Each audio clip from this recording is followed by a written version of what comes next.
আসসালামু আলাইকুম everyone, welcome back to my channel Michigan Bangladeshi blogger. কেমন আছেন সবাই?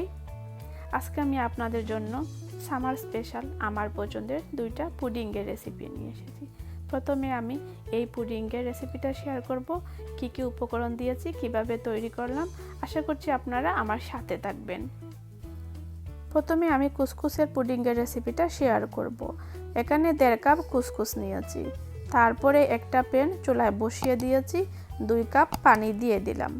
তারপরে কুসকুস দিয়ে দিব, আর এই কাজটুকু চুলা অফ রেখে করতে হবে। তারপরে চুলা অন করে দিয়ে আস্তে আস্তে নাড়তে হবে, এতে করে জমাট বাঁধবে না আর কুসকুস ফুটে যাবে। 2-3 মিনিট করার পরে দেখা যাবে যে এইরকম ড্রাই হয়ে এসেছে, তখন আমি চুলাটা অফ করে দিচ্ছি। তো চুলাটা অফ রেখে এখানে দিয়ে দিচ্ছি 1/2 কাপ চিনি, তারপরে দিব 1/2 কাপ কুচরানো নারিকেল। আর এই কাজটুকু চুলা অফ রেখেই করতে হবে। তারপরে এখন দিয়ে দিচ্ছি 1/4 টিস্পুন সিনামন পাউডার। তারপরে এখন দিয়ে দিচ্ছি 3 কাপ লিকুইড মিল্ক। তারপরে চুলাটা অন করে আস্তে আস্তে নাড়তে থাকবো। আর এই পর্যায়ে চুলাটা লো হিটে থাকবে। ফুল রেসিপিটাই করতে হবে অ্যাকচুয়ালি চুলাটা লো হিটে রেখে, আর কন্টিনিউয়াসলি নাড়তে হবে, তা না হলে জমাট বেঁধে যাবে, পুডিংটা ভালো হবে না। আর এই পুডিংটা বানাতে বেশি সময় লাগে না, খুব সহজে খুবই ইয়ামি একটা রেসিপি তৈরি করা যায়, একটা ডেজার্ট রেসিপি। আশা করছি আপনারা আমার মতো করে ট্রাই করবেন।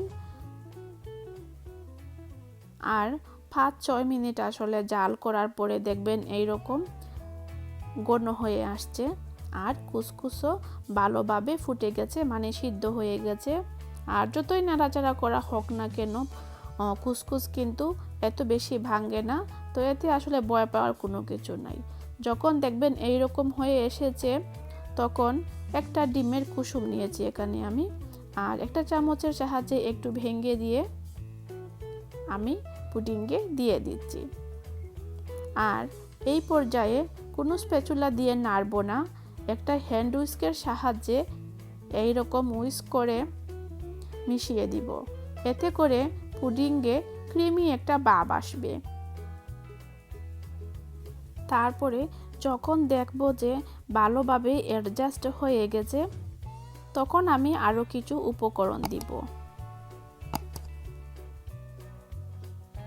আর চুলাটা সবসময় অ্যাকচুয়ালি লো হিটেই রাখতে হবে। তো দেখতে পাচ্ছেন ভালোভাবে মিশে গেছে। ভালো করে মিশিয়ে তারপরে এখন আমি দিয়ে দিচ্ছি 1/4 চামচ ঘি। ঘিয়ের জায়গায় আপনারা বাটারটাও দিতে পারেন। তারপরে কিছু কিশমিশ দিয়ে দিচ্ছি, দিয়ে আরও 2-1 মিনিট একটু জাল করব। এইরকম নেড়ে চেড়ে আরও 2-1 মিনিট জাল করে তারপরে আমি নামিয়ে নিব। তো এই তো পুডিংটা হয়ে গেছে। তারপরে ঠান্ডা অথবা গরম আপনার পছন্দ মতো যে কোনোভাবে সার্ভ করতে পারেন। তো দেখতে পাচ্ছেন কতটুকু ক্রিমি আর ইয়ামি লাগছে দেখতে। আশা করছি এই রেসিপিটি ভালো লেগেছে আপনাদের কাছে, আর কেমন লাগে সেটা অবশ্যই কমেন্ট করে জানাবেন। ভালো লাগলে একটা লাইক দিবেন। আর যারা নতুন, আপনাদের কাছে একটা রিকোয়েস্ট, চ্যানেলটি সাবস্ক্রাইব করে আপনাদের চ্যানেল করে নেবেন, আর বেল বাটন সহ সাবস্ক্রাইব করবেন, তাহলে আমি ভিডিও দেওয়ার সাথে সাথেই আপনারা নোটিফিকেশন পেয়ে আমার ভিডিওটি দেখে নিতে পারবেন। থ্যাংক ইউ সো মাচ আপনাদেরকে সাথে আসার জন্য, থ্যাংক ইউ সো মাচ। তো এই তো দেখতে পাচ্ছেন এদিকে কুসকুস পুডিংটা রেডি হয়ে গেছে, আর আমি উপরে কিছু সিনামন পাউডার ছিটিয়ে দিয়েছি। যারা আমার মতো সিনামন ফ্লেভার পছন্দ করেন, তারা উপরে এইরকম একটু দিয়ে দিতে পারেন। যাই হোক, এখন আসি দ্বিতীয় রেসিপিতে। দ্বিতীয় রেসিপিটি হচ্ছে জেলি ব্লুজম পুডিং। এখানে আমি স্ট্রবেরি জেলির পাউডারের একটা প্যাকেট নিয়েছি। প্রথমে আমি জেলিটা মেক করে নিব। এখানে আমি 2 কাপ পানি গরম করে নিচ্ছি, প্রথমে 1 কাপ পানি দিয়ে জেলির পাউডার দিয়ে একটু মিক্স করে নিব। যখন দেখব যে গলে গেছে চিনি, তখন ঠান্ডা 1 কাপ পানি দিয়ে ভালোভাবে মিক্স করে রেখে দিব। আর যে বাটি অথবা গ্লাসে সার্ভ করব সেটাতে নিয়ে নেবেন। আমি একটা গ্লাসে সার্ভ করব, এজন্য প্রথমে কিছু জেলি দিয়ে দিচ্ছি।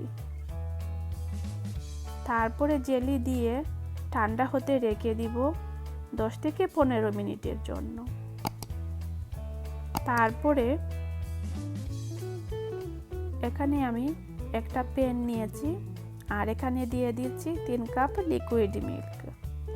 তারপরে আমি দিব 1/2 কাপ সুইটেন্ড কনডেন্স মিল্ক। তারপরে দিব 2 টিস্পুন কর্নস্টার্চ। আর যদি আপনাদের কাছে সুইটেন্ড কনডেন্স মিল্ক না থাকে তাহলে সেক্ষেত্রে চিনিটা দিতে পারেন। তারপরে এখন আমি দিয়ে দিব যে কোনো ফ্লেভারের ব্লুজম ওয়াটার দিয়ে একটা হ্যান্ড হুইস্কের সাহায্যে ভালোভাবে মিশিয়ে নিব।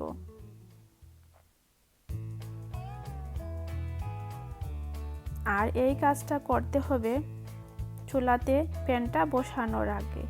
আর যখন দেখবেন যে ভালোভাবে মিশে গেছে তখন চুলাটা অন করে লো হিটে রেখে প্যানটা বসিয়ে দিবেন। আর এই পুডিংটাও বানাতে হবে চুলাটা লো হিটে রেখে, আর কন্টিনিউয়াসলি নাড়তে হবে, তা না হলে কর্নস্টার্চের কারণে জমাট বেঁধে যাবে, পুডিংটা হবে না। তো চুলাটা লো হিটে রেখে আস্তে আস্তে নাড়তে থাকবেন। আর এই দুইটা পুডিং আসলে খুব কম সময়ে কম উপকরণ দিয়ে সহজেই বানানো যায়। তো আশা করব আপনারা এই সামারে আমার মতো করে ট্রাই করবেন।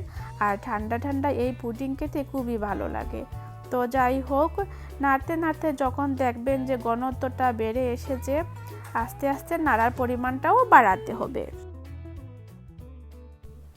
আর যখন দেখবেন যে ঘনত্বটা এইরকম হয়ে এসেছে, আমি একটু দেখিয়ে দিচ্ছি, এই যে এইরকম, তখন চুলা থেকে নামিয়ে নেবেন। কারণ নামানোর পরে ঘনত্বটা আরও বেড়ে যাবে। এই যে দেখতে পাচ্ছেন আস্তে আস্তে ঘনত্বটা কিন্তু বেড়ে আসছে। তারপরেও আমি নাড়বো যাতে করে তাড়াতাড়ি ঠান্ডা হয়ে যায়। তো এই তো দেখতে পাচ্ছেন ঘনত্বটা বেড়ে এসেছে। ঠান্ডা হওয়ার পরে আমি যে গ্লাসে জেলি রেখেছিলাম সেই গ্লাসের উপরে পুডিং দিয়ে দিব।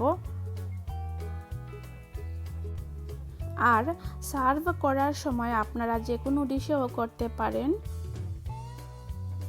সেক্ষেত্রে প্রথমে জেলিটা বসিয়ে দিবেন ডিশে, তারপরে পুডিংটা বানানোর পরে পুডিংটা দিয়ে দিবেন জেলির উপরে। আমি অ্যাকচুয়ালি গ্লাসে নিয়ে নিয়েছিলাম, তো এর জন্য প্রথমে গ্লাসে একটু জেলি বসিয়ে দিয়েছি। আর আপনারা চাইলে একসাথে ছোট ছোট বাটিতেও নিয়ে নিতে পারেন, খুবই ইজি হয়ে যায় এইরকম করলে। তো আশা করব এই সামারে আপনারা আমার দুইটা রেসিপি ট্রাই করবেন। কেমন লাগে সেটা অবশ্যই কমেন্ট করে জানাবেন যদি ট্রাই করে থাকেন। তো যাই হোক, তারপরে কিছু জেলি ছোট ছোট পিস করে কেটে এই রকম উপরে দিয়ে দিবেন।